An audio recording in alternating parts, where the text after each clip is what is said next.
chers amis, chers frères et sœurs en Christ, bonjour. C'est toujours une joie de se retrouver le matin du dimanche pour célébrer le Seigneur. Oui, Dieu est là et il est présent au milieu de nous. Et nous voulons le louer, crier notre joie, chanter sa gloire. C'est l'Esprit Saint qui nous y exhorte avec ces quelques versets du psaume 66. Poussez vers Dieu des cris de joie. Vous tous, habitants de la terre, chantez la gloire de son nom. Célébrez sa gloire par vos louanges. Dites à Dieu que tes œuvres sont redoutables à cause de la grandeur de ta force. Tes ennemis te flattent. Toute la terre se prosterne devant toi et chante en ton honneur. Elle chante ton nom. Eh bien, c'est ce que nous allons faire. Nous allons chanter pour la gloire de Dieu. Je vous invite à vous lever. On aura 2 chants ensemble. L'un après.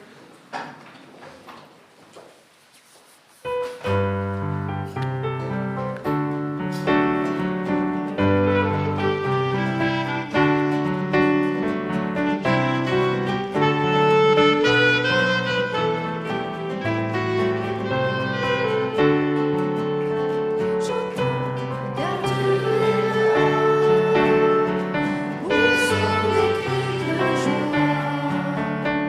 Laissons-lui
Pour écouter ce que notre Seigneur a à nous dire ce matin, il nous faut nous débarrasser de ce qui nous encombre le cœur.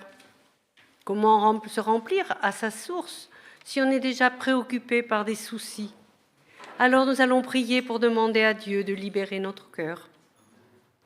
Père, je veux m'approcher de toi tout indigne que je sois et te demander pardon pour tout ce qui me retient loin de ta présence. Tout ce que je cache au fond de mon cœur, la peur, la colère, l'amertume, la rancœur et encore bien d'autres choses. Je te demande de libérer mon cœur de toutes ces chaînes qui l'entravent, le privant d'une pleine réconciliation avec toi. Ô Père, prends pitié de moi, entends ma supplication et délivre-moi, car tu es bon et miséricordieux, et qu'auprès de toi se trouve le pardon et le salut. Ce matin, Seigneur, nous te prions pour les jeunes et les enfants de l'Église. Ouvre leur cœur à ton amour et bénis-les ainsi que leurs moniteurs. Nous te prions dans le nom de ton Fils Jésus. Amen. Et avant que les enfants partent, on va chanter notre joie d'être libérés. Jésus m'a donné la liberté. Nous allons reprendre, c'est un ancien cantique, vous allez reconnaître.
La liberté, c'est magnifique, mais Jésus aime la vérité. Dans le passage que j'ai choisi dans l'évangile de Matthieu, Jésus reproche aux scribes et aux pharisiens d'être hypocrites. On va lire ce verset. « Malheur à vous, scribes et pharisiens hypocrites, parce que vous payez la dîme de la menthe, de l'âneth et du cumin, et que vous laissez ce qui est plus important dans la loi, la justice, la miséricorde et la fidélité. C'est là ce qu'il fallait pratiquer sans négliger les autres choses. » Jésus, qui connaît bien la loi et les prophètes, ne fait que réciter ou reprendre ce que disait bien avant lui le prophète Michée. On va aussi lire ces deux versets. Michée disait « Écoutez ce que dit l'Éternel. On t'a fait connaître, ô homme, ce qui est bien. Ce que l'Éternel demande de toi, c'est que tu pratiques la justice, que tu aimes la miséricorde et que tu marches humblement avec ton Dieu. » Dans un premier temps, Jésus nous invite à adorer le Père en esprit et en vérité. C'est vraiment très important. Il veut qu'on le serve de tout notre cœur, sans hypocrisie, mais en mettant en pratique tous ses commandements. Ce que demande Jésus, c'est qu'on obéisse à toute parole ou commandement qui sort de la bouche du Seigneur, ainsi qu'il le dit en Jean, « Celui qui a mes commandements et qui les garde, c'est celui-là qui m'aime. » Il faut bien comprendre que Dieu veut nous bénir par ses lois et ses commandements. Il veut nous instruire dans notre relation avec lui. et aussi dans notre comportement moral ou social, dans nos rapports aux hommes, à la nature. Mais tout ça, c'est pour que nous soyons heureux. Dans sa deuxième lettre à Timothée, Paul est très clair. Voici ce qu'il dit sur l'écriture. « Toute écriture est inspirée de Dieu et utile pour enseigner, convaincre, corriger, pour instruire dans la justice, afin que l'homme de Dieu soit accompli et propre à toute bonne œuvre. » Je vous invite à un chant qui dit notre désir de connaître mieux le Seigneur. Nous allons nous lever, puis on va chanter « Te connaître ».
Dieu est juste, il est miséricordieux et fidèle.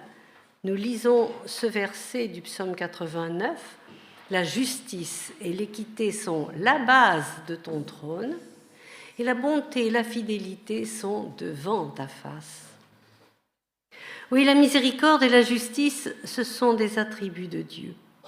Et tout au long de la Bible, le croyant est appelé à choisir la voie de la justice et de la miséricorde. Jésus nous enjoint donc, dans le texte que nous avons lu, à pratiquer d'abord la justice, parce que tout part de là. Pour nous, la justice, c'est de ne pas faire de tort à notre prochain. Mais c'est peut-être d'abord de rester à notre place de créature, face à notre Créateur, face à la création.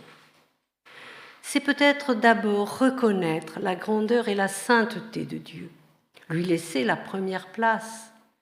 C'est primordial. Et d'ailleurs, c'est le plus grand commandement de la loi. Jésus le dit en Matthieu 22, « Tu aimeras le Seigneur ton Dieu de tout ton cœur, de toute ton âme et de toute ta pensée. » C'est le premier et le plus grand commandement. Mais tout de suite après, Jésus ajoute, « Voici le second, qui lui est semblable.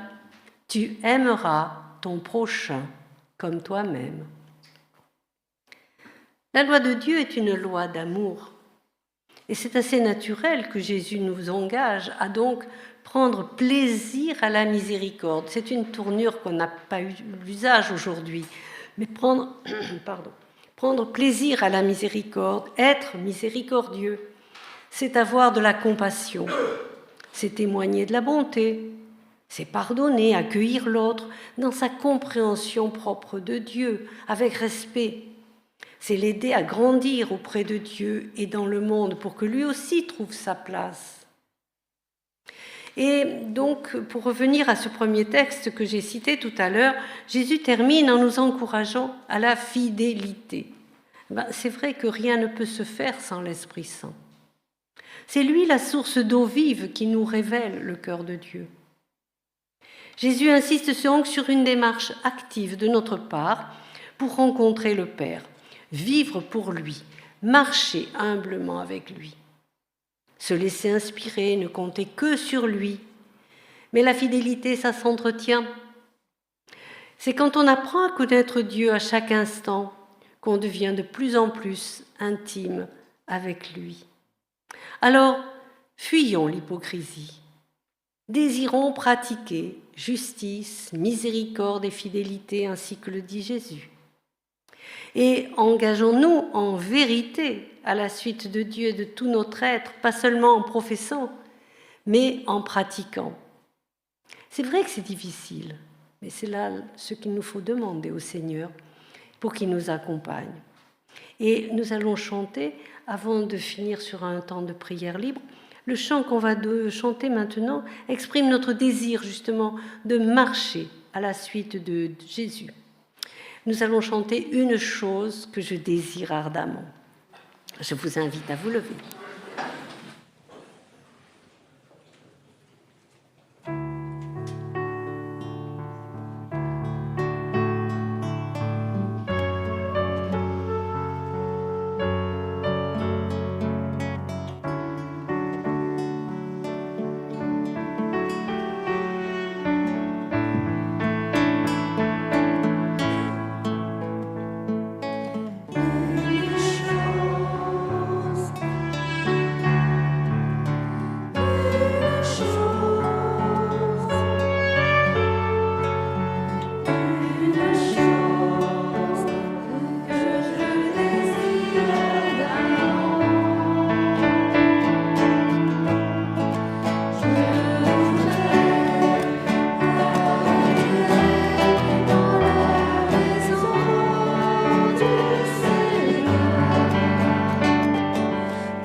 Nous sommes dans notre temps de prière. Chacun pourra s'exprimer, s'il le souhaite, à haute voix.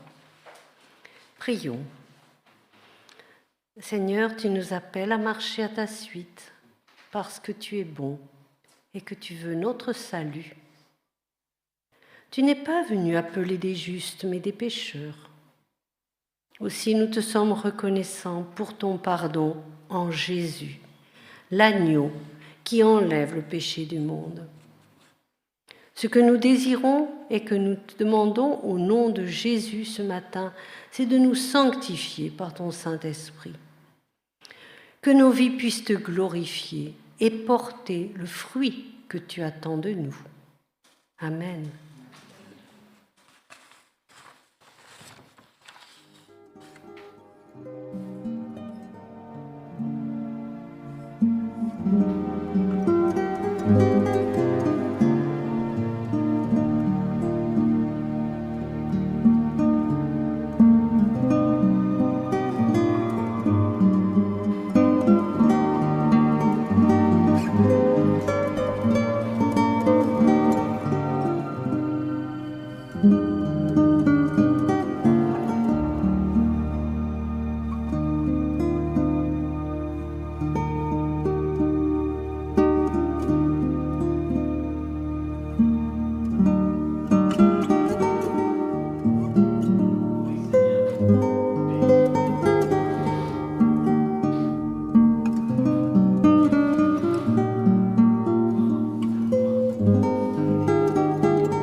Nous allons chanter « Jésus, sois le centre ». Je vous invite à vous lever. Sois le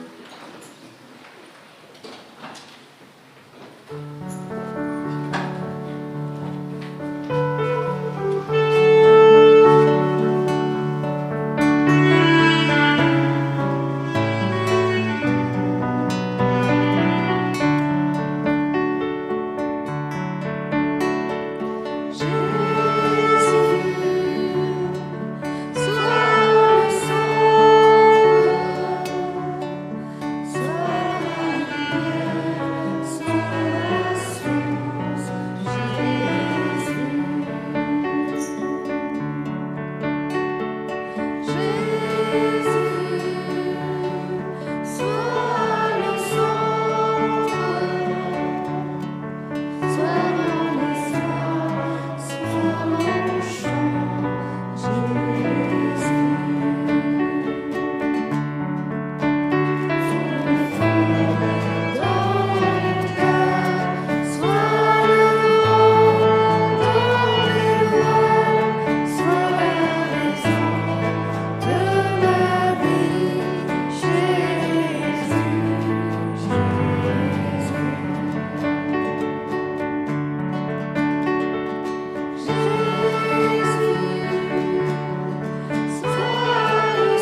vous asseoir. C'est le moment des offrandes. Oui, nous sommes reconnaissants pour les bienfaits de Dieu, tous ses bienfaits. C'est lui qui pourvoit à nos besoins. C'est lui notre berger et nous sommes dans sa main. Que chacun donne comme il l'a résolu en son cœur, dit Paul aux Corinthiens, sans tristesse ni contrainte, parce que Dieu aime celui qui donne avec joie. Vous pourrez donc laisser votre offrande dans les troncs aux deux sorties de cette salle ou faire un virement à l'église. Nous allons prier pour ces dons. Seigneur, tu ouvres la main, tu rassasies à souhait tout être vivant. Nous te bénissons parce que tu nous as pourvus de force, d'intelligence, de bien pour ton service. Alors Seigneur, reçois maintenant ces offrandes qui sont faites en ton honneur pour le service de ton Église. Oui, c'est à toi que revienne toute gloire et adoration pour les siècles des siècles. Amen. Je laisse la place à Lucie pour le message. Que Dieu la bénisse.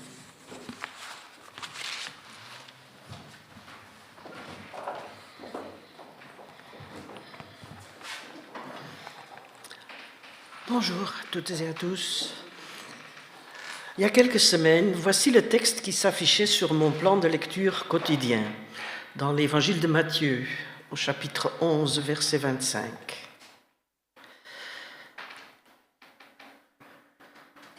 En ce temps-là, Jésus dit : « Je te célèbre, Père, Seigneur du ciel et de la terre, parce que tu as caché ces choses aux sages et aux gens intelligents, et que tu les as révélées aux tout-petits. Oui, Père, parce que tel a été ton bon plaisir. Tout m'a été remis par mon Père, et personne ne connaît le Fils, sinon le Père. Personne non plus ne connaît le Père, sinon le Fils et celui à qui le Fils décide de le révéler. » Ce qui m'a intrigué alors, c'est ces choses, ou d'après le texte en grec, tout cela qui est caché pour les sages et les intelligents. Ce qui vient avant dans ce chapitre a donc toute son importance. Donc, je pourrais partir à l'exploration, mais je peux tout à fait m'imaginer qu'au lieu de cela, au lieu de revenir en arrière, qu'on continue sa lecture et qu'on lit ces paroles très rassurantes à la fin du chapitre. « Venez à moi, vous tous qui peinez sous la charge, moi je vous donnerai du repos. Prenez mon joug et laissez-vous instruire par moi, car je suis doux et humble de cœur, et vous trouverez le repos. Car mon joug est bon et ma charge légère. » Alors, se contenter d'une conclusion réconfortante ou partir à l'exploration dans les versets précédents? Faire l'effort de percer ce pourquoi Jésus célèbre son Père pour avoir caché des choses. Allons-y, cherchons l'explication. Dans le texte Nouvelle Bible Seconde que nous avons lu, c'est écrit « Jésus dit ». En version littérale, en grec, et dans les traductions en l'ancienne style Darby, on trouve « Jésus répondit ».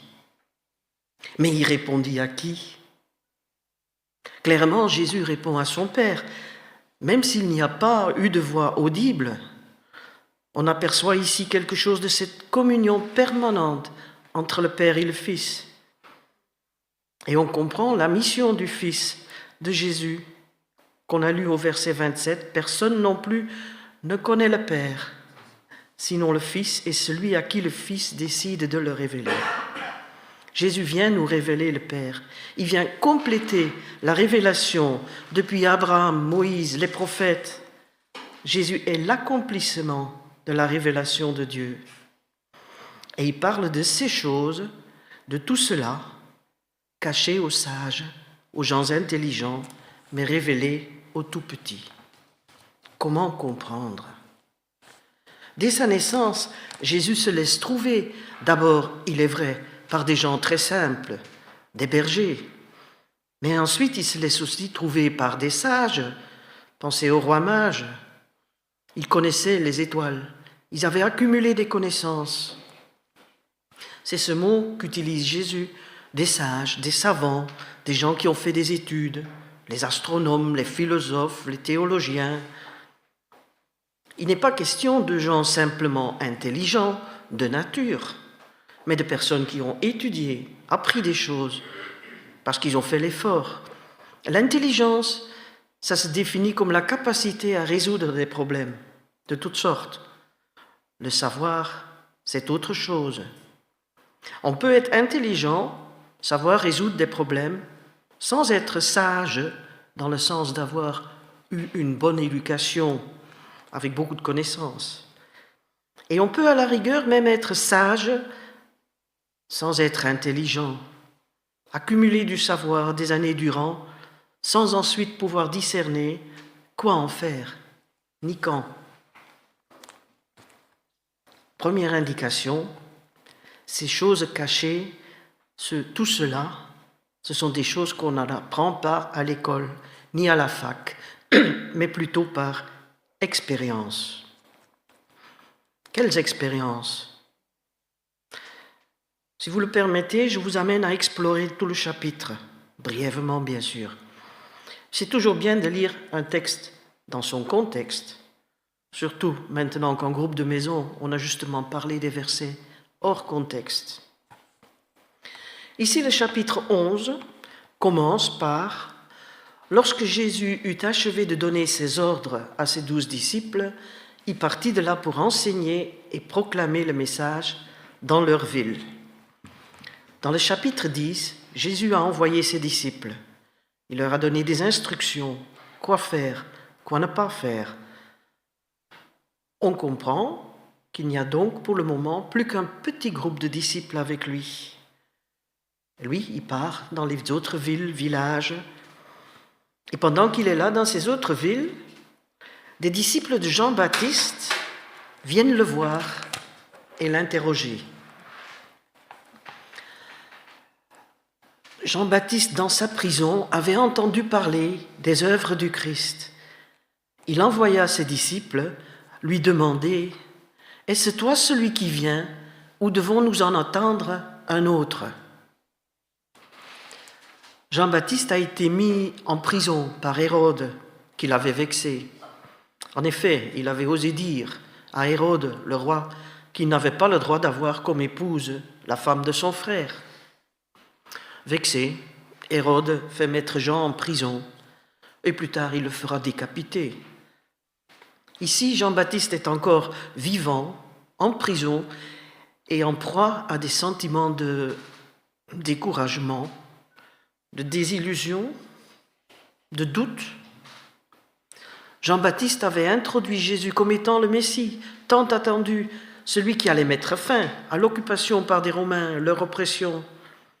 Mais voilà que Jésus n'agissait pas dans ce sens. D'où l'interrogation de Jean. « Es-tu vraiment celui qui devait venir ?» Comprenez bien la situation. Jean, il avait vécu le baptême de Jésus. Il avait vu le Saint-Esprit descendre sur lui. Il a proclamé.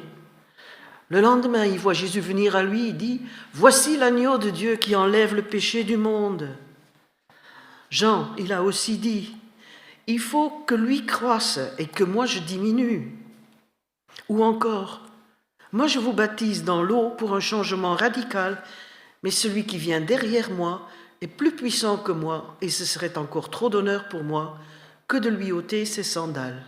Lui vous baptisera dans l'Esprit Saint et le feu. » Maintenant, en prison, Jean entend dire ce que Jésus fait. Il prêche le pardon des péchés.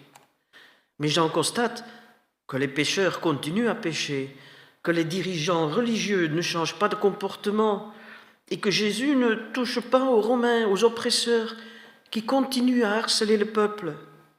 Jean se demande, mais où est la grandeur de Dieu, la réalisation de ses promesses?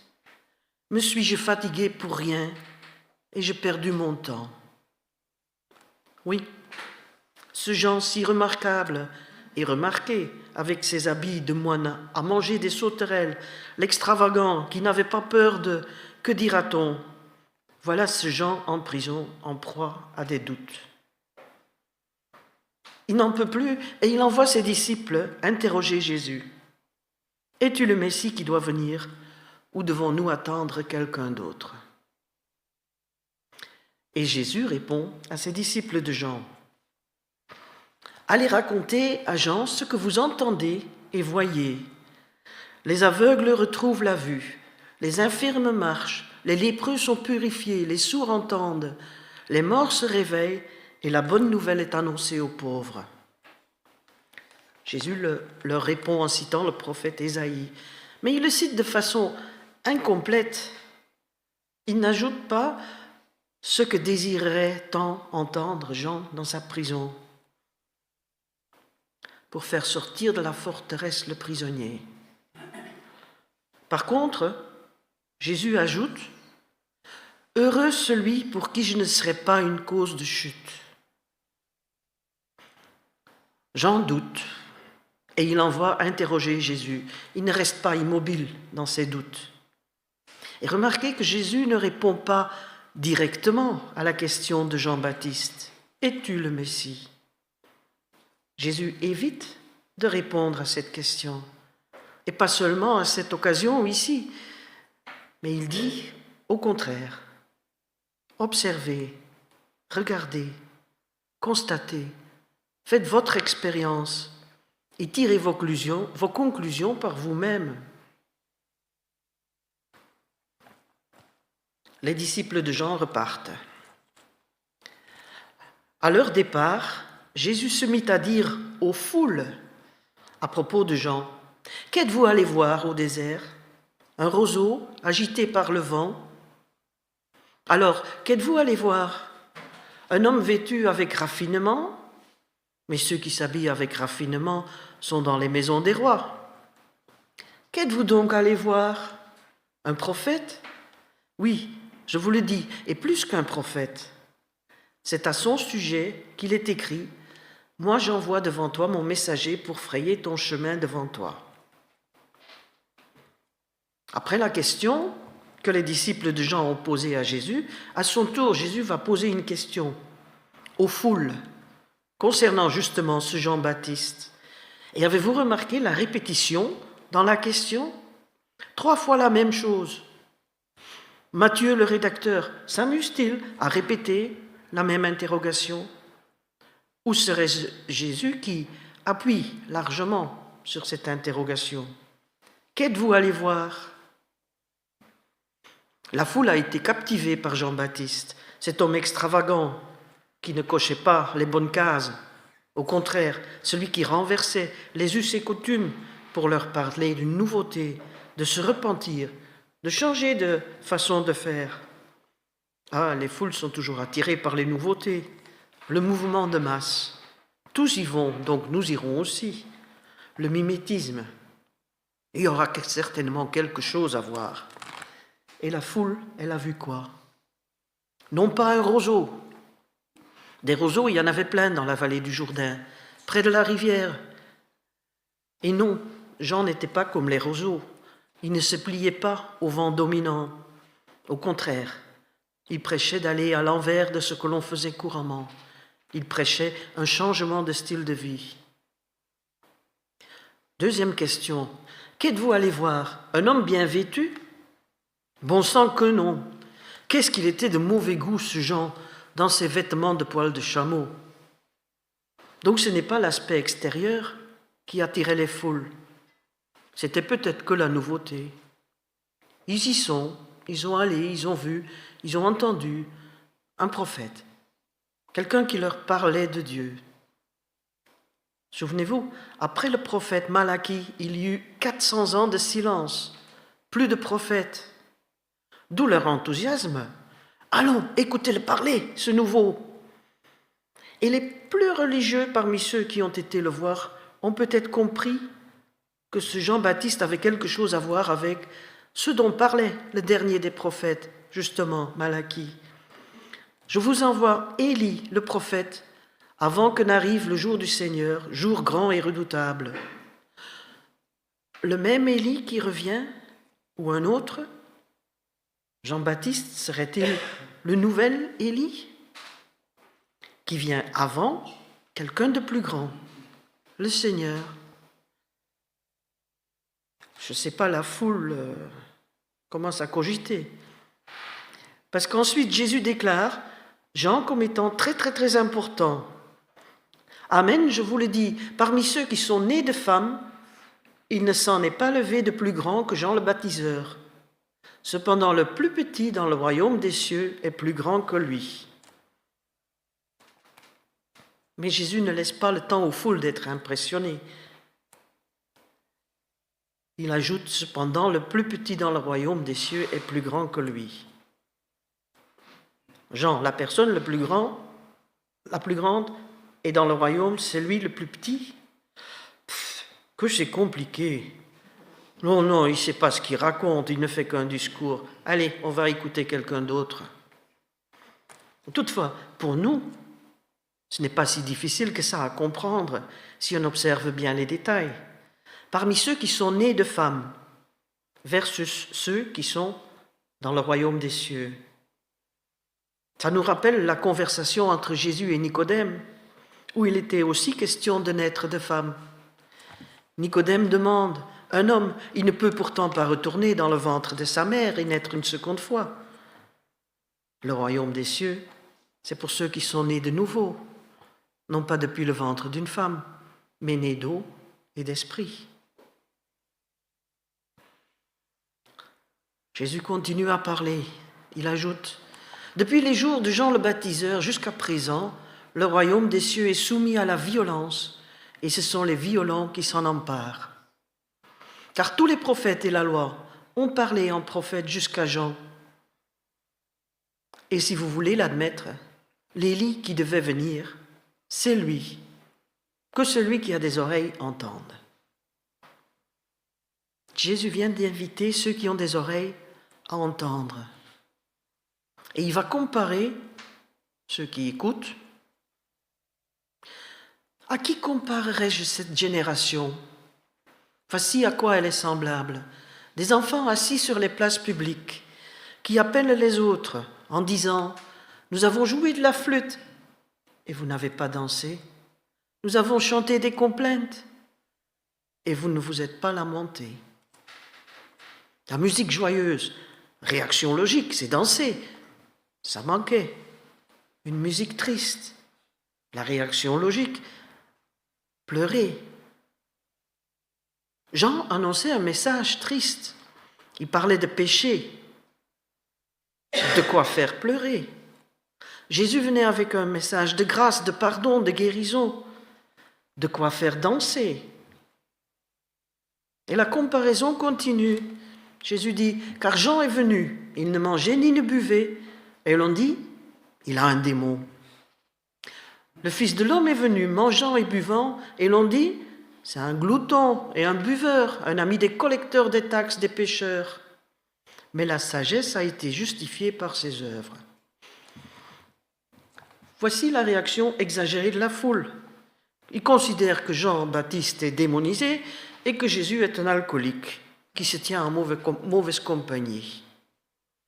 Les foules observent, mais ils ne parviennent pas à tirer les bonnes conclusions. Et comment comprendre cette expression un peu énigmatique, la sagesse justifiée par ses œuvres? Certaines traductions disent « la sagesse a été justifiée par ses enfants ». Il faut comprendre que dans la sagesse divine, Jean et Jésus, des enfants de la sagesse divine, étaient destinés à jouer des rôles différents. Les œuvres des deux sont complémentaires et montrent le caractère et le désir de Dieu pour les humains. Autant Jean que Jésus, ils ont vécu dans l'humilité et la pauvreté, ces deux caractéristiques du royaume du Père. Les critères habituels de la réussite sont ainsi contredits. Également, l'évangile du royaume subit la violence des hommes. Jean sera décapité et Jésus connaîtra la croix. Leur mission serait-ce alors qu'un échec? Pas du tout. Si seulement ceux qui ont des oreilles, ceux qui ont vu le Messie, qui ont cette expérience de l'Éternel qui se révèle, se fait connaître, se laisse connaître, si seulement eux, ils changeaient de comportement. Mais Jésus sait bien que ce ne sera pas le cas pour beaucoup d'entre eux. Et alors il se mit à faire des reproches sévères aux villes dans lesquelles avaient eu lieu la plupart des miracles, parce qu'elles n'avaient pas voulu changer radicalement. Et il terminera. C'est pourquoi, je vous le dis, au jour du jugement, ce sera moins dur pour le pays de Sodome que pour toi. Je passe sur les détails des reproches. C'est dans les villes où il y a eu le plus de miracles, ceux qui ont vu le plus, entendu le plus, ils n'ont pas réagi. Et voilà qu'intervient le verset que je vous ai lu au début. En ce temps-là, Jésus dit « Je te célèbre, Père, Seigneur du ciel et de la terre, parce que tu as caché ces choses aux sages et aux gens intelligents, et que tu les as révélées aux tout-petits. » Les sages et les intelligents, on en a déjà parlé. Mais comment comprendre les tout-petits? On peut penser à des enfants. C'est ce qu'on trouve d'ailleurs dans certaines traductions de la Bible. C'est aussi comme ça que les religieux de l'époque considéraient le peuple. Ils sont ignorants comme des enfants, tandis qu'eux-mêmes, ils se considéraient comme des gens sages et intelligents. Jésus s'adresserait ici alors aux dirigeants religieux en reproche. Mais réfléchissons plus loin. Concernant les enfants, comment sont-ils? Ils posent plein de questions. Ils ne se gênent pas pour demander. Ils ne se disent pas « si je pose des questions, on va penser que je suis bête ». Ils ne tournent pas autour du pot non plus. Ils sont directs. Ils disent les choses franchement. Ils réagissent. Ils montrent leur surprise. Ils persistent avec leurs questions jusque tant qu'ils ont compris. Mais peut-être voudriez-vous faire le parallèle avec un autre verset dans l'évangile de Matthieu. Amen, je vous le dis, si vous ne faites pas demi-tour pour devenir comme les enfants, vous n'entrerez jamais dans le royaume des cieux. Mais ici, le mot en grec, c'est littéralement enfant, alors que dans Matthieu 11, 25, on a un autre mot, népios. Déjà, la particule né indique qu'on a affaire à une négation. Littéralement, il faudrait lire ceux qui n'ont pas de mots, ceux qui n'ont rien à dire, ceux qui ne savent pas, ceux qui ne se prennent pas pour des savants, mais reconnaissent leur ignorance. Bref, ceux dont leur propre raisonnement ne fait pas obstacle à déceler qui est vraiment Jésus. Quand le verset dit que Dieu a caché ces choses, il faut comprendre que c'est eux-mêmes qui font confiance à leur propre sagesse et ne se donnent pas accès à la sagesse de Dieu. Se confier en son propre intelligence empêche de chercher conseil, d'accepter un autre avis. Je te loue, Père, parce que tu as révélé ces choses à ceux qui veulent bien écouter. Apprendre. Apprendre, c'est tout le thème de ce chapitre. Au verset 1, il est question d'instruction aux disciples de Jésus, puis d'aller enseigner. Et puis les disciples de Jean, ils sont venus chercher des enseignements. Jésus parle à la foule, il demande ce qu'ils ont été voir, ce qu'ils ont vu, ce qu'ils ont appris. Ils ont vu, entendu, mais ne réagissent pas. L'instruction leur est inutile. Ils ne pleurent pas, ils ne dansent pas, ils ne changent pas. La révélation ne leur sert à rien. Pourtant, le Père se révèle, Jésus le révèle. Verset 27, « Tout m'a été remis par mon Père, et personne ne connaît le Fils sinon le Père. Personne non plus ne connaît le Père sinon le Fils, et celui à qui le Fils décide de le révéler. » La révélation est là pour ceux qui veulent bien la recevoir. S'ensuit une invitation. Non, pas une invitation, plutôt un commandement. Venez à moi, vous tous qui peinez sous la charge, moi je vous donnerai le repos. Prenez sur vous mon joug et laissez-vous instruire par moi, car je suis doux et humble de cœur, et vous trouverez le repos, car mon joug est bon, ma charge légère. Mais voilà encore une fois le même thème, celle de l'enseignement, de l'instruction. Laissez-vous instruire par moi. Des commandements, venez, laissez-vous instruire. Mais entre ces deux ordres, il y en a un troisième. Prenez sur vous mon joug. Qu'est-ce qu'un joug? Dictionnaire. Pièce de bois que l'on pose sur la tête des bœufs, avec lequel ils sont attelés ensemble pour tirer un chariot ou une charrue. Et le petit Robert, à l'écran, et à l'onglet synonyme. Asservissement, carcan, dépendance, dominion, esclavage, oppression, servitude.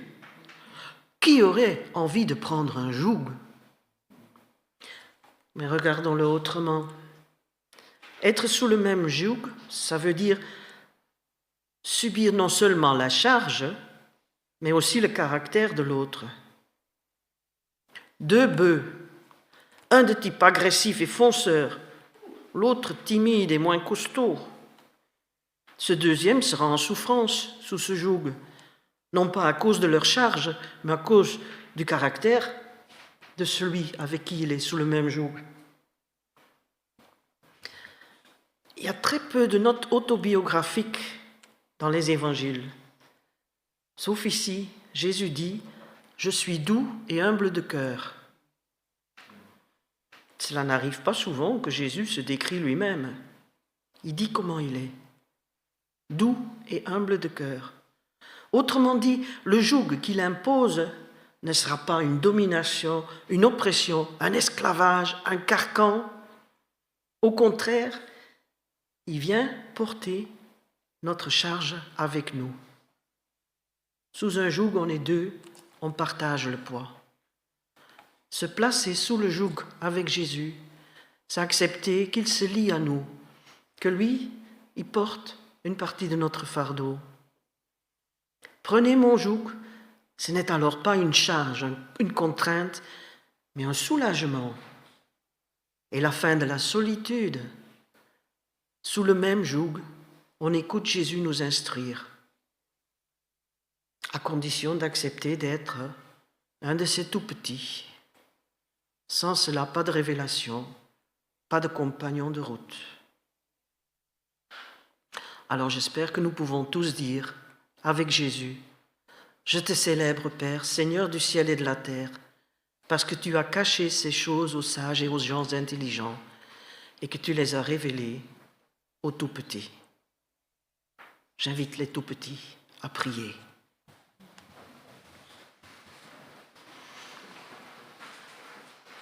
Notre Dieu, notre Père, les paroles de Jésus nous surprennent si souvent.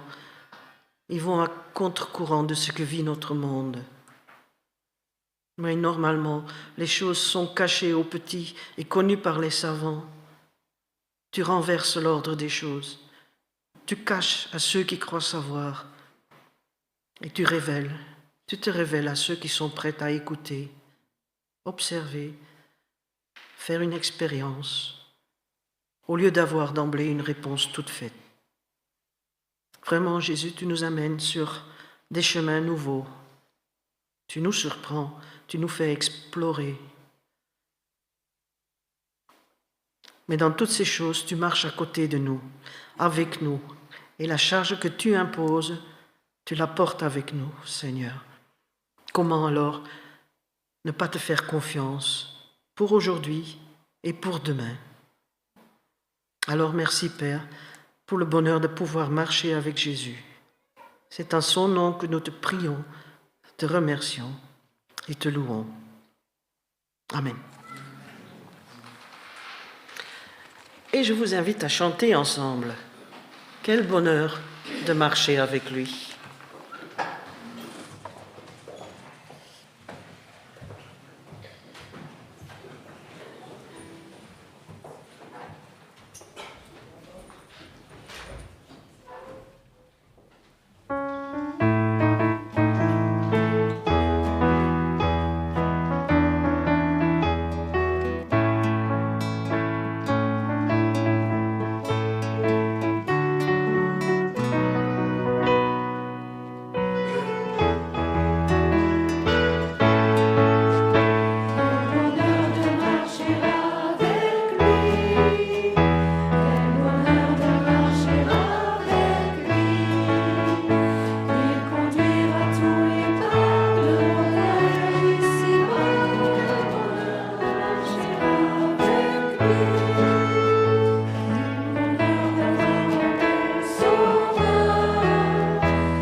Quel bonheur de pouvoir le servir dans nos activités du quotidien, non pas seulement pour gagner de l'argent, pour plaire aux autres, mais en utilisant nos talents, nos compétences pour être productifs par toutes sortes d'activités. C'est le temps des annonces. Nous allons avoir une semaine pour pouvoir continuer. Mardi, les cours de français avec dans l'après-midi, puis à 18h, la réunion de prière, comme chaque semaine. Jeudi, une étude biblique à 14h, un cours d'anglais à 15h, 15h15, et une étude biblique à Prigorieux chez Adriana et Stanislas pour 20h. Samedi, la répétition de l'équipe de louanges, et dimanche, l'ordre culte. Et vous avez surtout le site de l'église, voilà, sur lequel vous pouvez avoir toutes autres informations. Nous allons prier. Seigneur, nous te disons merci pour la parole, ta parole qui nous a été annoncée ce matin.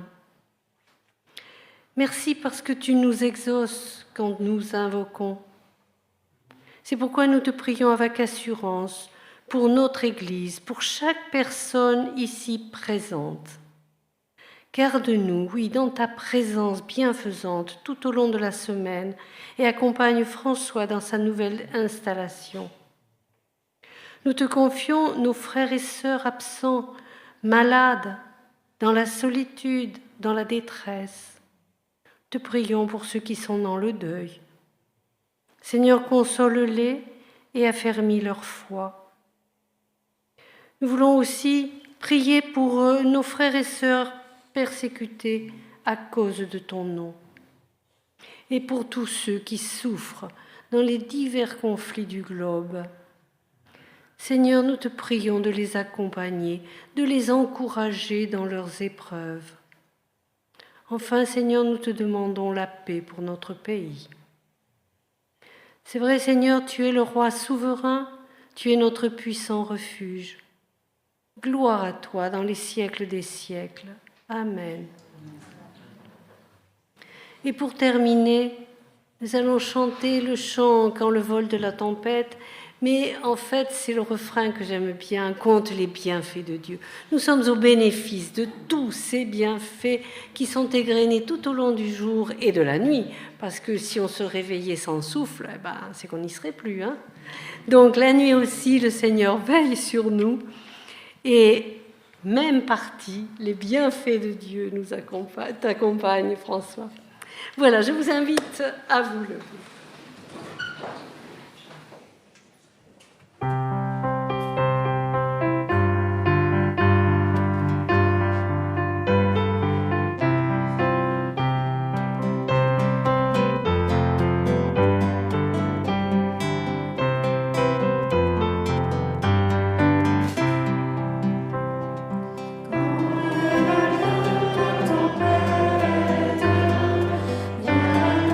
Sombre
la grâce et la paix vous soient données de la part de Dieu notre Père et du Seigneur Jésus-Christ.